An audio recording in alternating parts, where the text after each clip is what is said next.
तो चलिए शुरुआत करते हैं hello my shining love part 6 की। अगले दिन सुबह रियान उठती है तो फिर वो चिल्लाने लग जाती है। तभी जिम उसके रूम में आता है और वो पूछ रहा होता है कि तुम चिल्ला क्यों रही हो, ऐसा तो नहीं है कि तुम मेरे साथ सोई हो। फिर रियान पूछ रही होती है कि मेरे कपड़े किसने चेंज किए। जिमो से बताता है कि मैंने तुम्हारे कपड़े चेंज किए हैं। रियान थोड़ी सरप्राइज होती है और वो जिमो से बोल रही होती है कि तुमने मेरे साथ क्या किया है कल रात को। फिर जिमो बोल रहा होता है कि ये बात मुझे बोलनी चाहिए, तुमने मेरे साथ बहुत चीज़ें की हैं रात को। क्या तुम्हें मेरी आइज़ के नीचे डार्क सर्कल्स नहीं दिख रहे हैं? मैं कल रात को सो भी नहीं पाया तुम्हारी वजह से। रोहन पूछ रही होती है क्या ये पिछली बार से भी काफ़ी ज़्यादा इंटेंस था। तो फिर जिमो हाँ बोलता है। इसके बाद जिमो बोल रहा होता है कि हम दोनों एडल्ट हैं और हम दोनों के बीच में गलती हुई है, तो फिर मैं नहीं चाहता हूँ कि तुम इससे एस्केप हो। मैं तुम्हारी रिस्पॉन्सिबिलिटी लेने के लिए तैयार हूँ, क्यों ना तुम मेरे साथ रहने लग जाओ। तो फिर न्यूरॉन मना करती है और वो बोल रही होती है कि ये रूल किसने बनाया है कि अगर तुम किसी के साथ एक रात बिता लो तो फिर तुम्हें उसके साथ ज़िंदगी भर रहना पड़ेगा। और मैं नहीं चाहती हूँ कि तुम मेरी रिस्पॉन्सिबिलिटी लो। मैं कोई कैजुअल वूमन नहीं हूँ, मेरे भी अपने प्रिंसिपल्स हैं। जिमो उसे चुप रहने के लिए बोलता है और कह रहा होता है कि तुम किस बारे में बात कर रही हो। मैं तो तुम्हारे घर के बारे में बात कर रहा हूँ क्योंकि वो घर मेरी वजह से जला है।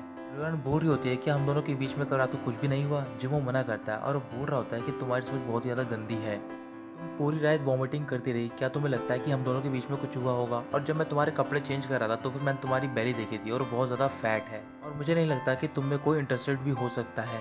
कुछ देर बाद जिमो अपने मैनेजर को कॉल करता है, उसे एक सूट लाने के लिए बोलता है। मैनेजर वो सूट लेकर घर पर पहुंच जाता है। तो फिर जिमो वो सूट लेता है और रियोन को दे देता है। मैनेजर को नहीं पता होता कि रियोन जिमो के साथ रह रही है। फिर वो जिमो से पूछ रहा होता है कि आपके घर में वो लेडी कौन है? मैं इतने सालों से आपके साथ में हूँ बट आप कभी भी अपने घर पे एक वुमन को नहीं लेकर आए हैं। जिमो बोल रहा होता है कि मैं उसे लेकर नहीं आई हूँ बल्कि वो ज़बरदस्ती मेरे घर में घुस गई है। इसके बाद वहाँ पर रियोन रेडी होकर पहुँच जाती है और वो जिमो से बोल रही होती है कि मैं ऑफिस जा रही हूँ। उसके जाने के बाद मैनेजर काफ़ी सरप्राइज होता है और वो जिमो से बोल रहा होता है कि आप इसके साथ रह रहे हो। फिर जिमो कुछ भी नहीं बोलता और वो रेडी होकर मैनेजर के साथ ऑफिस जा रहा होता है। तो फिर मैनेजर पूछ रहा होता है क्या कल रात को आपको रेस्ट नहीं मिला है? जिमो मना करता है और बोल रहा होता है कि पूरी रात मुझे रोरान ने टॉर्चर किया है। मैंने उसे किसी और वे में ले रहा होता है और वो जिमो से बोल रहा होता है मुझे यकीन नहीं हो रहा है कि रियोरान इतनी फीड्स है। जिमो बोल रहा होता है कि तुम किस बारे में सोच रहे हो, हम दोनों कुछ ही दिनों के लिए साथ में रह रहे हैं और ये सब मैं कर रहा हूँ अपने गिल्ट की वजह से क्योंकि ये मेरी रिस्पॉन्सिबिलिटी है। रियोरान चैनफे से मिल रही होती है, उसे बता रही होती है कि मैं जिमो के साथ रह रही हूँ उसके घर पर। चैनफे बोल रही होती है क्यों ना तुम मेरे साथ रहने के लिए आ जाओ, मेरा घर बहुत बड़ा है। पर रियोरान मना कर देती है। फिर चैनफे बोल रही होती है कि तुम तो जिमो से बहुत ज़्यादा नफरत करती हो पर तुम उसके साथ क्यों रह रही हो? रियोन उसे बता रही होती है कि ये बात सच है, मैं उससे बहुत ज़्यादा नफरत करती हूँ बट मैं उसके घर से नफरत नहीं करती हूँ। फिर चैनफे रियोन की ओर देख रही होती है और उससे बोल रही होती है कि कहीं तुम जिमो से प्यार तो नहीं करने लग जाओगी। रियोन हंसने लग जाती है और बोल रही होती है क्या तुम मेरे साथ मजाक कर रही हो, क्योंकि ये पॉसिबल नहीं है। ये बात सुनकर चैनफे खुश हो जाती है। फिर कुछ देर बात करने के बाद जिमो वापस घर पे लौट जाती है। रियोन अपने साथ में कुछ चीज़ें लाई होती है तो फिर वो जिमो के रूम में जाती है और उसे बिल्कुल चेंज कर देती है अपने हिसाब से। जब रात को जिमो घर पर पहुंचता है तो फिर वो देखता है कि लिविंग रूम बुरी तरीके से गंदा हो रखा होता है। इसके बाद वो अपना रूम चेक करता है और वो देखता है कि रूम बिल्कुल बदल चुका होता है। फिर वो गुस्से में रियोन को वहाँ पर बुलाता है। फिर जिमो रियोन से बोल रहा होता है कि मैंने तुम्हें कॉन्ट्रैक्ट दिया था, क्या तुमने पढ़ा नहीं है? उसमें लिखा है साफ साफ कि दोनों पार्टी एक दूसरे की प्राइवेसी को वॉयलेट नहीं कर सकते हैं। रियोन कुछ भी नहीं बोलती। फिर जिमो दूसरे रूम में चला जाता है सोने के लिए। कुछ देर बाद जिमो सो जाता है, फिर अचानक से उठता है और वो अपने ड्रॉर में से एक रिंग निकालता है। रिंग को लेकर वो रियोरान के रूम में जाता है। फिर वहाँ पर उसे रियोरान की लिंगरी मिलती है और वो रियोरान को उठाकर उस लिंगरी को उसके मुंह पर फेंक देता है। रियोरान जिमो से पूछ रही होती है कि तुम यहाँ पर क्या करने आए हो इतनी रात को? फिर जिमो रियोरान का हाथ पकड़ता है और उसकी फिंगर में रिंग पहना देता है।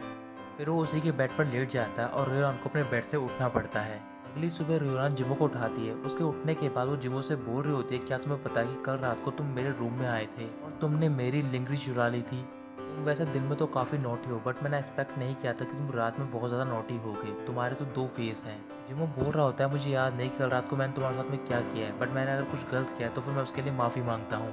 रियोन बोल रही होती है कि तुमने मुझे हैरेस किया है और साथ ही में तुम स्लीप वॉकिंग कर रहे थे। इससे पता चलता है कि तुम बीमार हो, तो फिर तुम्हें इस घर से बाहर निकल जाना चाहिए। जिमो बोल रहा होता है कि अभी तक हम दोनों ने कॉन्ट्रैक्ट पे साइन नहीं किया है। साइन करने के बाद ये लागू हो जाएगा कि जो भी मिस्टेक करेगा वो इस घर से बाहर निकल जाएगा। ये कहने के बाद जिमो वहाँ से जा रहा होता है, तभी रोनानो उसे रोकती है और अपने फिंगर से वो रिंग उतार कर उसे दे देती है। कुछ देर बाद जिमो अपने फ्रेंड डॉक्टर से मिलने कर जाता है जिसका नाम होता है अली। जिमो अली को अपनी स्लीप वॉकिंग के बारे में बता रहा होता है। तो फिर अली बोल रहा होता है कि तुम्हें भी पता है कि अगर स्लीप वॉकिंग इनहेरिटेड नहीं है तो फिर इसकी सिर्फ दो ही पॉसिबिलिटीज़ हैं। पहला कॉज है ऑर्गेनिक ब्रेन लेशंस और दूसरा कॉज है इसका डिप्रेशन। जिमो बोल रहा होता है कि मैंने पिछले महीने अपना हेल्थ चेकअप करवाया और मेरे ब्रेन में कोई डिजीज़ नहीं है। तो फिर आली बोल रहा होता है इसका मतलब ये सब डिप्रेशन की वजह से हो रहा है। मैं बस ये पूछना चाहता हूँ कि तुम्हारे साथ इंसोम्निया कब हुआ था? शू शाओ के ब्रेकअप के बाद?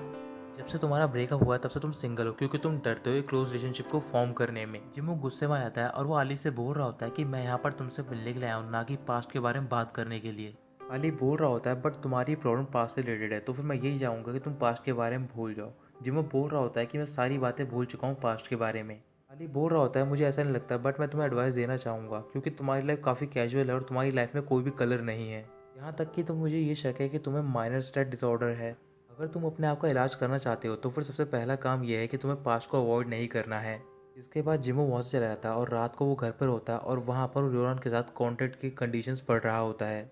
र्योरन कॉन्ट्रैक्ट की कंडीशन एक एक करके पढ़ रही होती है, तो फिर पहली कंडीशन ये होती है कि दोनों पार्टीज एक दूसरे की प्राइवेट लाइफ के बारे में कुछ भी नहीं पूछेंगी। दूसरी कंडीशन कि दोनों पार्टी एक दूसरे की चीज़ों को छुएंगी नहीं। अगर चीज़ें यूज़ भी करते हो तो फिर वापस उसे उसी जगह पर रख देना है यूज़ करने के बाद। अगर हम दोनों घर पर हैं तो फिर हम दोनों को एक दूसरे से दूरी बनाए रखनी होगी। साथ ही में घर पे हमेशा साफ सफाई रहनी चाहिए। जिमो बोल रहा होता है कि ये सारी बेसिक कंडीशन है, अगर तुम चाहो तो फिर तुम इसमें और भी कई कंडीशन ऐड कर सकती हो। यूरन गुस्से में बोल रही होती है कि तुम यही चाहते हो कि मैं यहाँ पर ना रहूँ क्योंकि तुमने ये सारी कंडीशन रखी है और ये मेरे लिए बहुत ही मुश्किल है इन्हें फॉलो करना। और जो तुमने लास्ट में कंडीशन लिख रही है मुझे नहीं समझ आ रहा कि तुमने वो कंडीशन क्यों लिखी है। कॉन्ट्रैक्ट के दौरान दोनों पार्टी एक दूसरे से प्यार नहीं कर सकते हैं और जो भी ऐसा पहला करेगा वो यहाँ से चला जाएगा। रियोन हंसने लग जाती है और बोल रही होती है कि अगर मैं ब्लाइंड भी होगी तो भी मैं तुमसे प्यार नहीं करूँगी। लेकिन मैं काफ़ी परेशान हूँ क्योंकि मैं कॉम्बिनेशन हूँ विजडम और ब्यूटी का। शायद तुम अपने आप को कंट्रोल नहीं कर पाओ और तुम मुझसे प्यार करने लग जाओ। फिर जिमो बोल रहा होता है कि इस चीज़ की पॉसिबिलिटी बिल्कुल ज़ीरो है, अगर ऐसा हो भी गया तो फिर मैं चुपचाप यहाँ से चला जाऊँगा तुम्हें बिना बताए। फिर रियोन उसकी बात मान जाती है और वो कॉन्ट्रैक्ट पे साइन कर लेते हैं। अगले दिन रियोन कंपनी के ट्रेनिंग रूम में होती है, तो फिर वहाँ पर जिमो चेनफे के साथ में होता है और चेनफे उसे ट्रेनिंग दे रही होती है। सीटा की वॉकिंग में काफ़ी सुधार आया होता है, तो फिर कुछ देर के लिए रियोन उसे बाहर भेज देती है और वो चेनफे से बात कर रही होती है। चेनफे रियोन से बोल रही होती है कि सीडा की मॉडल वॉकिंग में कोई प्रॉब्लम तो नहीं है, बट मुझे लगता है कि वो अपने डिसऑर्डर की वजह से बेहोश हो सकता है। तुम्हें तो पता है कि मॉडलिंग इंडस्ट्री में स्टेबिलिटी कितनी ज़रूरी है। रियोन बोल रही होती है कि मैं इसकी इलनेस के बारे में कई सारी साइकोलॉजी की बुक पढ़ रही हूँ, बट मुझे कुछ भी समझ नहीं आ रहा है और मुझे इतनी आसानी से साइकेट्रिस्ट तो मिलेगा नहीं। तो फिर चेनफे बोल रही होती है कि तुम अभी एक साइकेट्रिस्ट के साथ रह रही हो, क्यों ना तुम उससे हेल्प लो। रियोन कुछ भी नहीं बोल रही होती। फिर रात को वो जिमो से पहले घर पे पहुंच जाती है और वहाँ पर टेबल पर खाना रख देती है। जैसे जिमो पहुँचता है तो फिर रियोन उससे बोल रही होती है कि मैंने आज खाना बनाया अपने हाथों से, तो फिर तुम इसे ट्राई करो। जिमो पूछ रहा होता है कि आज कुछ हुआ है, तो फिर रियोन मना करती है और बोल रही होती है कि हम दोनों साथ में रह रहे हैं, भले हम दोनों के बीच में पहले गलत फहमी आए, बट मैं चाहती हूँ कि हमारे रिलेशन सुधर जाएं। अगर तुम्हें फ्यूचर में मेरी किसी भी चीज़ में हेल्प चाहिए हो तो फिर मैं हेल्प करने के लिए तैयार हूँ और साथ ही में तुम मेरी भी हेल्प कर सकते हो। जिमो बोल रहा होता है कि ना ही मुझे तुम्हारी हेल्प चाहिए और ना ही मैं तुम्हारी हेल्प करना चाहता हूँ, बस तुम मुझे ये बताओ कि ये खाना तुमने कहाँ से ऑर्डर किया है। रियोन हंसने लग जाती है और बोल रही होती है कि मैं तुमसे कोई भी चीज़ नहीं छुपा सकती हूँ, बट मुझे तुम्हारी हेल्प चाहिए क्योंकि कुछ ही दिनों में सीडा का इंटरव्यू होने वाला है और मुझे उसके डिसऑर्डर के लिए तुमसे हेल्प चाहिए। जिमो कुछ भी नहीं बोलता और वहाँ से जा रहा होता है, तो फिर रियोन उसे रोकती है और बोल रही होती है कि प्लीज़ तुम सीडा की हेल्प कर दो, अगर तुम ऐसा करोगे तो फिर उसकी फील्ड चेंज हो जाएगी। जिमो कुछ भी नहीं बोलता और वो चुपचाप अपने रूम में चला जाता है। कुछ देर बाद रियोन कुछ बुक्स निकालती है साइकोलॉजी की और उन्हें पढ़ना स्टार्ट कर देती है। पढ़ते पढ़ते वो वहीं पर सो जाती है। जब अगले सुबह जिमो उठता है तो फिर वो देख रहा होता है कि रियोन के चारों ओर बुक्स रखी होती हैं और वो सारी साइकोलॉजी की होती हैं। इसके बाद जिमो रेडी होता है और वो अपने ऑफिस चला जाता है। ऑफिस में पहुंचने के बाद उसके पास उसका मैनेजर आता है और वो उसे बता रहा होता है कि आपसे मिलने के लिए येशिंग एंटरटेनमेंट की एजेंट आई है और वो आपके साथ कोऑपरेट करना चाहती है। जिमो बोल रहा होता है कि ये तो रियोन की कंपनी है जहाँ पर वो काम करती है। मैनेजर बोल रहा होता है कि शायद आप भी उस पर्सन को जानते हो क्योंकि वो फॉर्मर असिस्टेंट थी रियोन की। फिर जिमो तोंग तोंग से मिलने के लिए जाता है और वो उससे बोल रहा होता है कि अगर तुम यहाँ पर आर्टिस्ट कॉर्पोरेशन के लिए आई हो तो फिर तुम्हें सबसे पहले मेरी पीआर ग्रुप से या फिर प्रोपेगेंडा डेवलपमेंट टीम से मिलना चाहिए था। तोंग उसे बोल रही होती है कि मैं तुमसे फेस टू फेस बात करना चाहती थी। इसके बाद वो उसके सामने एक फाइल रखती है जिसमें कि कई सारे मॉडल्स की फ़ोटोज़ होती हैं और वो उसे कह रही होती है कि ये सारे मॉडल्स हैं, इन्हें काफ़ी एक्सपीरियंस भी है, तो फिर मैं यही चाहूँगी कि तुम इन्हें चांस दे दो। जिमो पूछ रहा होता है कि तुम्हें किसने बताया कि मैं मेल मॉडल को यूज़ करने वाला हूँ? कहीं तुम इंटरनल कॉम्पिटिशन क्रिएट तो नहीं करना चाहती ताकि तुम सेडा को यहाँ से निकाल सको?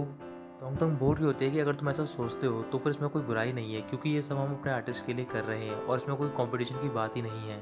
और वैसे भी सीडा तुम्हारी रिक्वायरमेंट को मीट नहीं कर सकता, चाहे वो मॉडलिंग हो या फिर एक्सपीरियंस में हो। और जो मॉडल मैं तुम्हें दिखाने के लिए लाई हूँ उनमें काफ़ी एक्सपीरियंस भी है और साथ ही में स्किल्स भी हैं। जो वो बोल रहा होता है कि तुम्हें गलत फहमी हुई है, मैंने कभी नहीं कहा कि मैं सीडा को मॉडल के तौर पर यूज़ करूँगा।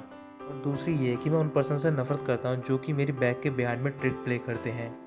तुम बोल रही होती है, मैंने सोचा था कि तुम काफ़ी प्रोफेशनल हो, बट मैंने एक्सपेक्ट नहीं किया था कि तुम अपनी पब्लिक और प्राइवेट चीज़ों को अलग अलग नहीं रह सकते हो।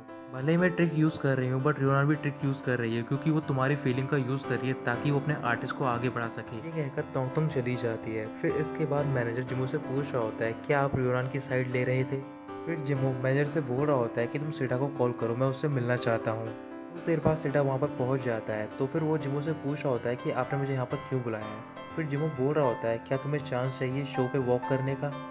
ये सुनते ही सेठा खुश हो जाता है। तभी उसके पास रियोन का कॉल आ रहा होता है। जिम उस कॉल को पिक करता है और रियोन से बोल रहा होता है कि सेठा मेरे पास है, तुम टेंशन मत लो। इसके बाद वो कॉल कट करता है और उस सेठा से बोल रहा होता है कि आज के पूरे दिन के लिए तुम मेरे असिस्टेंट हो, जो भी मैं बोलूँ तुम मेरी सारी बातें माननी होगी। तुम्हारा पहला टास्क ये है कि यहाँ पर जो फीमेल मॉडल्स हैं तुम्हें उनकी हेल्प करनी है। सीडा जिमो की बात मान जाता है। फिर वो फीमेल मॉडल्स की हेल्प कर रहा होता है मेकअप में। जैसे जैसे सीडा उनके करीब जा रहा होता है उसके हाथ पैर कांपने लग जाते हैं और वो ज़मीन पर गिर जाता है। जिमो किसी तरीके से सीडा को शांत कराता है और वो उससे बोल रहा होता है कि तुम्हारी फेयर की वजह से तुम्हारा डिसऑर्डर स्टिमुलेट होगा, और जब भी तुम अपोजिट सेक्स के कांटेक्ट में आओगे तो फिर जो तुम्हारी सेंस ऑफ रिजेक्शन है वो रिड्यूस हो जाएगी। सीडा बोल रहा होता है कि जैसे मैं किसी फीमेल के पास जाता हूँ मैं बहुत ज़्यादा नर्वस फील करने लग जाता हूँ। तभी जिसमें उसकी ओर घूर कर देखने जाता है और उससे पूछ रहा होता है, क्या तुम किसी को पसंद करते हो? सीडा कुछ भी नहीं बोल रहा होता है। तभी जिमो की कंपनी में रियोरान भी पहुंच जाती है। तो दोस्तों यहीं ख़त्म होता है पार्ट 6।